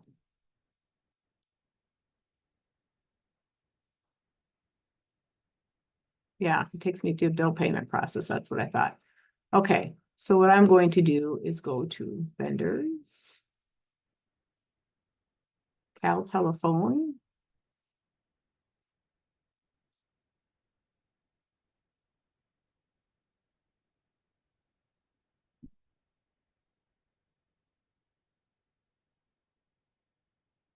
Here's my transaction list.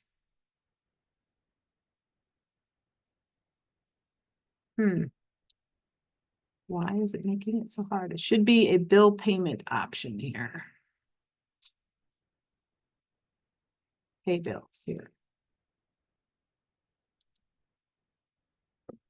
Okay, so this is taking me to a pay bills screen. Sorry about that. I thought I could do it one off on the list, but The pay bill screen will show you all those bills that are due, and I can select which bill is due. So I'm going to pay this bill for this amount, and I'm going to pay it out of my checking account on this date. It's going to be paid by check number 72.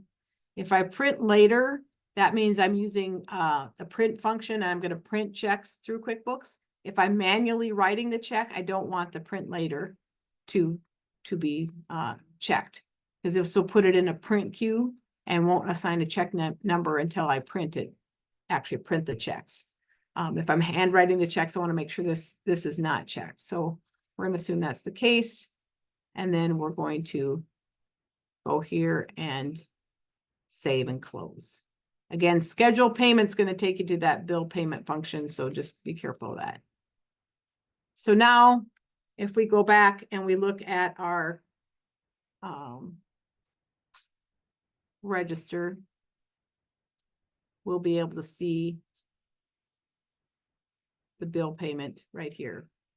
And you'll notice in the check register, this transaction type, that will tell you what function was used to create that. So this, we used the check function to make that payment. For this, we did the bill payment function because there was a bill that we needed to pay. So this would give you a sense of how that transaction got generated within QuickBooks. This was a deposit. This was an expense. This is, again, a check. If you had payroll, there'd be payroll or pay liabilities for payroll taxes. So those are good clues. Because what happens sometimes is you create a bill and then it's time to pay the bill. You just go write a check because you're writing a check, right, to pay the bill. Well, now you have a bill that's gone unpaid, even though you know you physically paid it because you didn't use the right process. If you create a bill, you've got to pay the bill. Even though you're writing a check to pay the bill, you're not using that check function. That's a kind of a standalone. If you're in the bill payment side, you've got to do pay bill, enter bill, pay bill. And so if you went in here and said, well, why? I paid that bill and it says check. Oh, I didn't use the bill payment function. That's why that's not right. So you got to kind of follow the process a little bit. So now you know how to enter invoices and expenses, to enter sales and expenses in your company. And those are all going to flow right into a report. I want to briefly talk about reconciling, which you can do right here. When you reconcile your monthly bank account, you want to, shoot, it's giving me all these extra stuff. I don't want to just get started here, I guess. It asks you the statement, it gives a beginning balance, which is assumed to be the last month's balance that you reconciled. You add in your statement balance and the date of that statement, and then you start reconciling. And I'm just going to put some bogus numbers in here so you can see. So whatever the statement ending date is, it's got to be a real life date here. It's going to show you activity within your account. And then you just mark off the transactions that are showing up in your bank account. And the goal is to get this difference to zero. And after you've done this a while, it'll automatically start tagging things that have cleared because they know it already came through the check bank feed, for instance. Obviously, that's already been cleared. Or they know that it falls above or, behind this date. So it might automatically check it.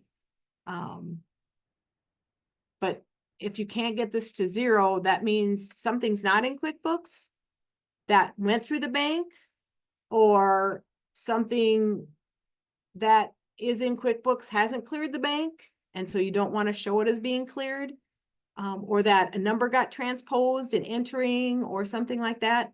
This should get to zero. And if it's not to zero, then something's not. That's your clue that you're missing something. Maybe you forgot to add that automatic payment that comes out of your bank account. And so it's not in QuickBooks, but it's in your bank account. So just don't overlook the importance of reconciling, because that's where you're going to catch the errors. That's where you're going to catch mistakes. And so you want to do that on a regular basis. Sales tax, I want to talk about that real briefly.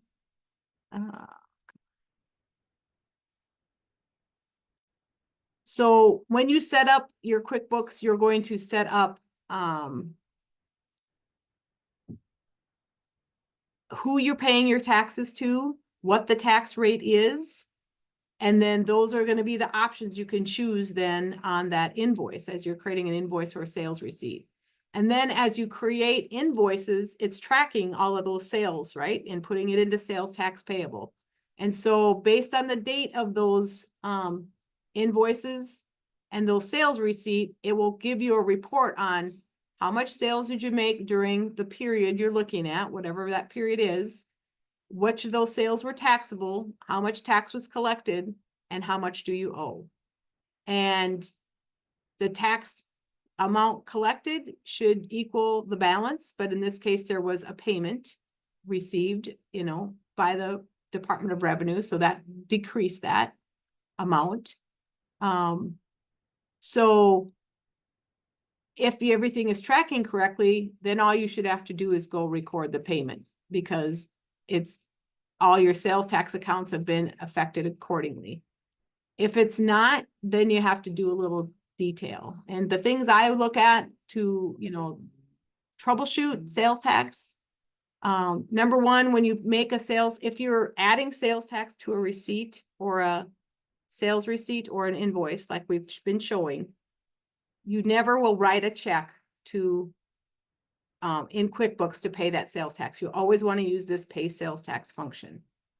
Also, you will never have sales tax expense on your profit and loss because it's in sales tax liability. And when you use this process here, it's going to decrease your liability and decrease your checking account. It's not an expense to you because it's not an income to you. So you don't want it to have this sales tax expense.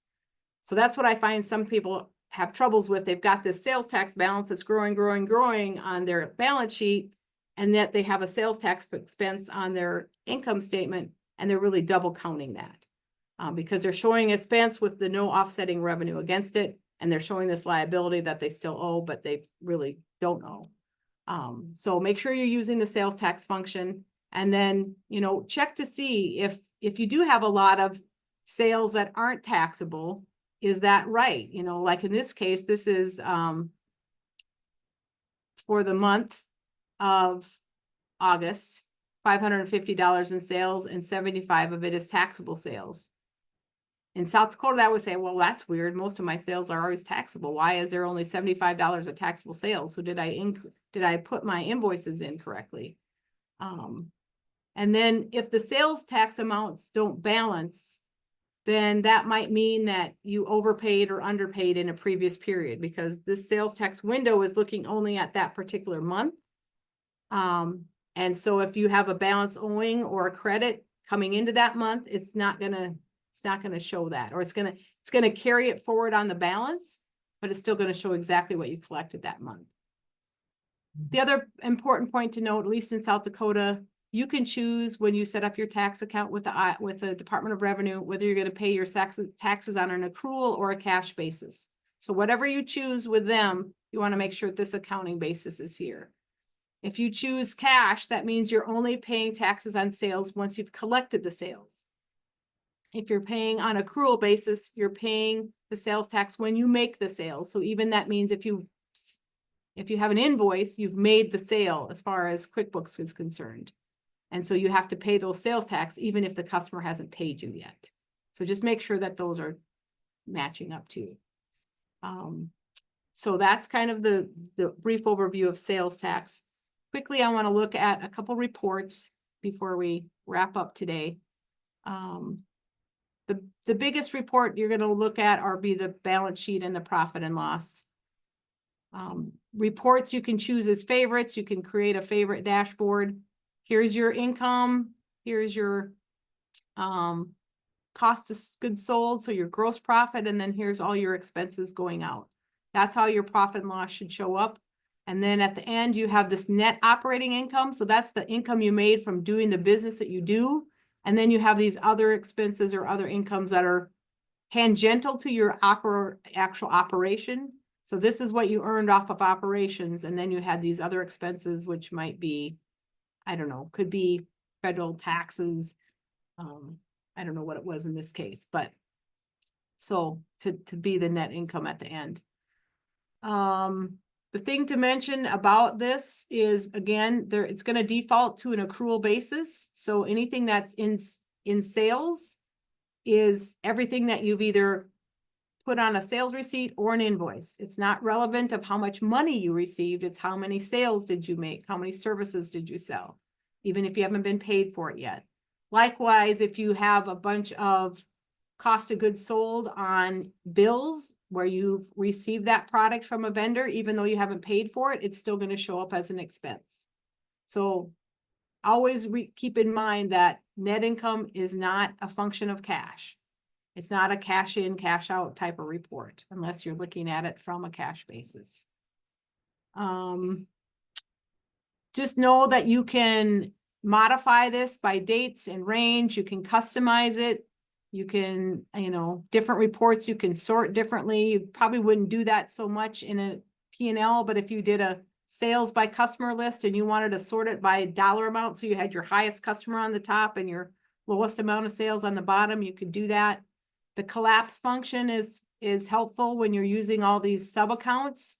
If you hit collapse, it's going to collapse all those sub accounts. So now your profit and loss statement is a little bit cleaner, a little bit shorter.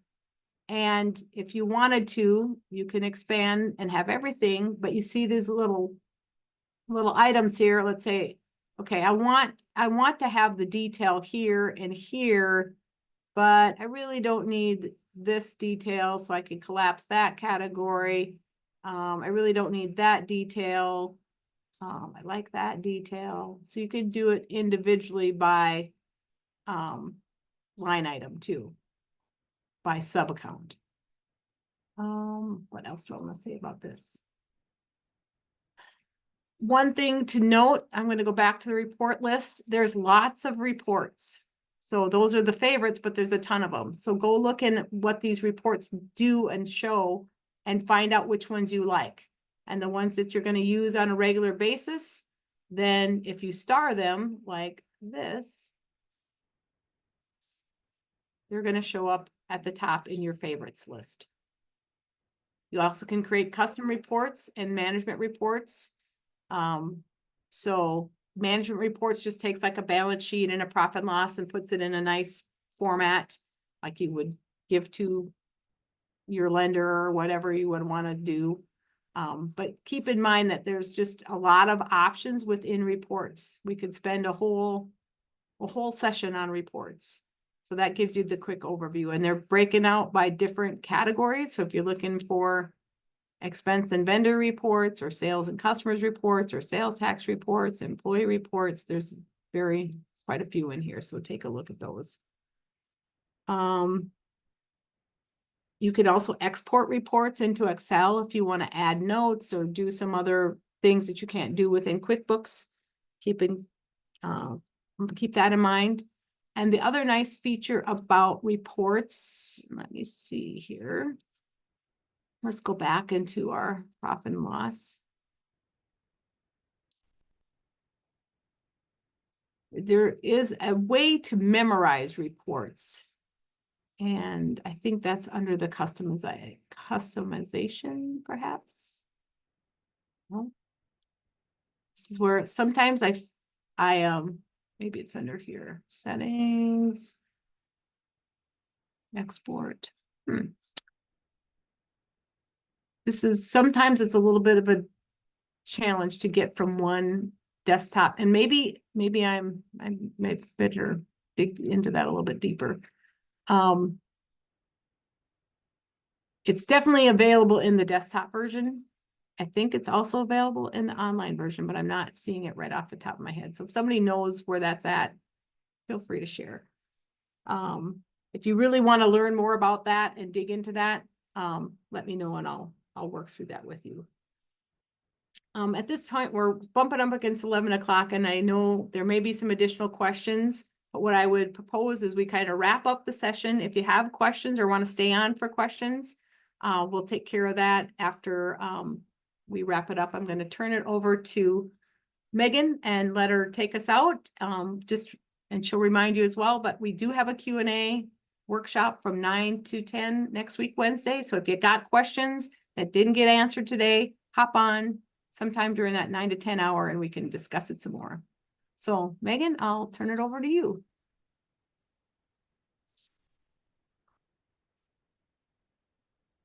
Okay, so we want to encourage you to stay tuned for future announcement or future trainings that we may be offering.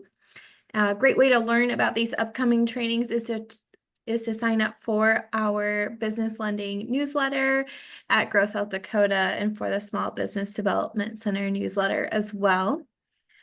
If you have a topic you'd like to see covered in a future webinar, please let Mark Nelson of Grow South Dakota or Kelly know. We want to offer trainings that are beneficial and interesting to all of you. And then finally, as Kelly mentioned, we want to encourage you to watch your email for a follow-up survey. Once you complete this follow-up survey, you will receive the recording of today's event.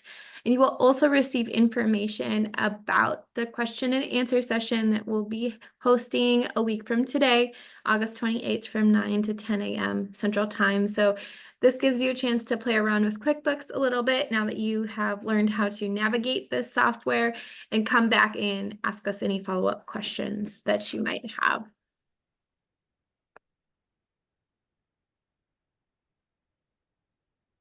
Finally, we want to thank all of our partners, the Small Business Development Center and the U.S. Small Business Administration for supporting today's webinar.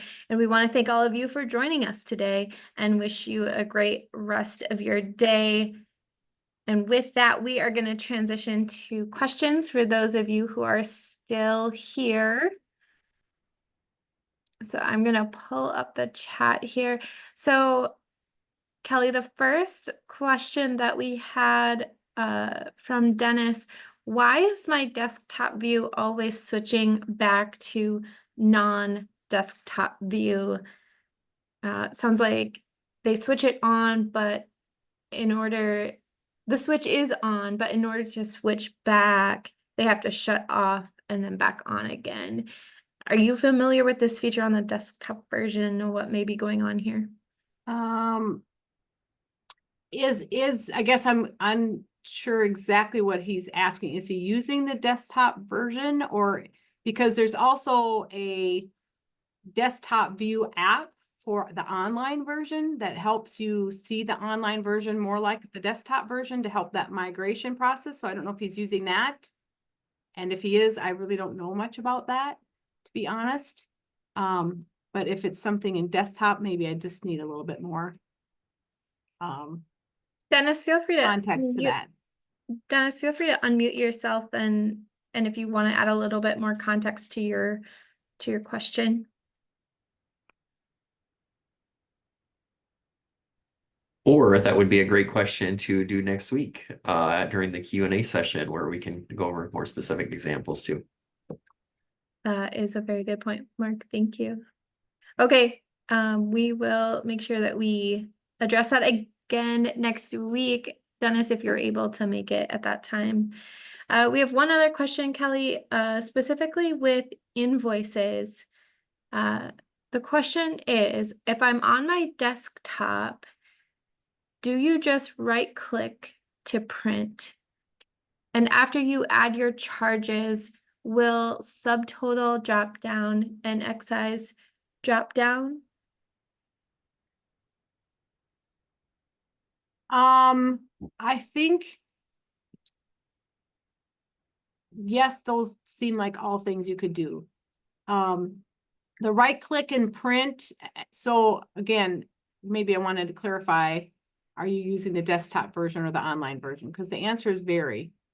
As far as the functionality behind the scenes is a lot of the same things, but how you get there and how you access them are different.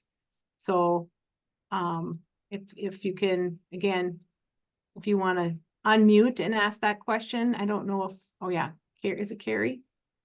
Still on? That would be probably best just to unmute and ask the question.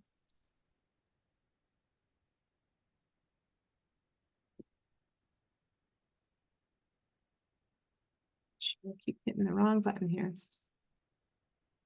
Unmute. There we go. So are Can you you hear me? using, yep, we can hear you great. Are you using the desktop version or the online version? Right now I do desktop, so that all, so when I do my invoice, when I'm done, I click the print, da da da.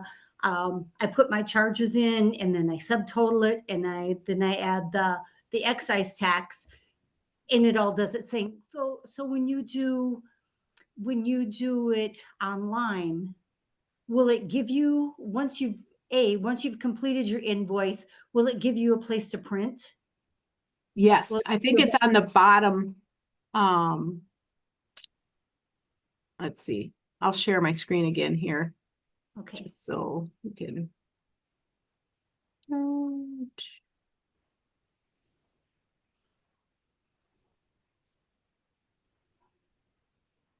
So if you are in sales and do an invoice.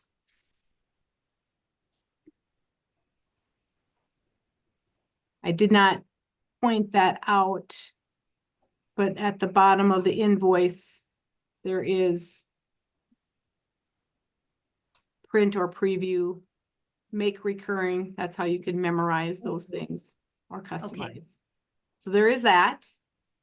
Okay, so then when you talked about taxes, it talked about sales tax, but nothing with excise. So do you, I mean, like with my desktop, I just have it, in as the 2.01 for, but will it, so do I just type that line item in and it'll pull over, or does that go under taxes? Like Is with a that sales?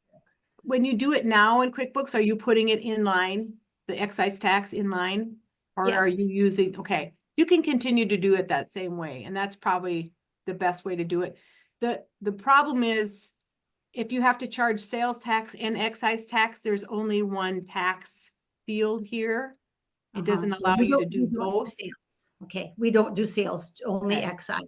So you could set up your excise tax here and plug it in that way. And then, you could pay it through the same process that I showed for the sales tax. But you just need to make sure that that rate is only applying to whatever categories you need it to apply to up here, because it may not apply to every category on your invoice either. Uh-huh. Or can I just put it in as a line item like I currently do? Yeah, 'Cause I you have think to you can do subtotal. that. Okay, I didn't know if it kind of followed that same line item, all your charges and then subtotal and then excise Yep, you can create a subtotal line item. type in your products and services list to subtotal things, and then apply that. And I'm sure you don't use your pay sales tax function now within desktop to pay that. You just have the excise tax go to a excise tax expense account or liability account, and then you make the payment. I go through, I don't know, the Department of Revenue Right. online and just pay it, do it. And then Right. I manually put it in the banking register. And you just record it as an expense then, Yes, yep. I do the because tax. this tax you've collected is probably in your income account. So it's not the typical way that QuickBooks would have you do it, but there's nothing wrong. There's some businesses that they have a concession stand, so they just include their sales tax with the hamburgers $10, and that includes everything. And so they have it in their revenue, and then they just pay a check and have an expense for sales tax. That's not exactly how this is designed, but it's not like you couldn't work around, just like you are with excise tax. Okay. I just wasn't sure how that whole process worked. So, okay. Thank you. You bet. Any other questions? And we have one more question. Do you have any experience with the current QuickBooks card reader? Can I integrate it with the Enterprise Edition for sales? I don't know anything about the card reader. I do know, I think that's just a piece of hardware. So if it's, you can integrate it into your your cash register or your POS system, or if you have it. I'm not exactly sure. I think you would treat that just like any other payment processing system. The difference I think would be if you're using the QuickBooks payments merchant account, basically that QuickBooks is your payment processor, whether you're typing in a card number or swiping in a card number, that integrates within QuickBooks. If it's, hey, I have this piece of hardware, no matter who provided it, and you're processing all your credit card transactions with the bank, then that's not going to integrate with QuickBooks. It's just going to be, you have to add that in as a separate payment type, just like receiving a check or cash. That makes sense.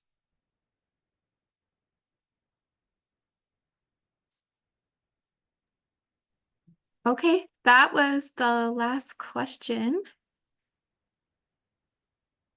Okay. So with that, we hope to see any of you that still have questions to come back on Wednesday at 9. Appreciate you spending the time with us today. Thanks to Megan and Mark for backing us up. We're probably not doing any more QuickBooks class trainings until next spring. So if you got some questions, join us Wednesday, or feel free to reach out to me. I'm happy to walk through questions on the phone as best am able. So have a great day and thanks for joining us.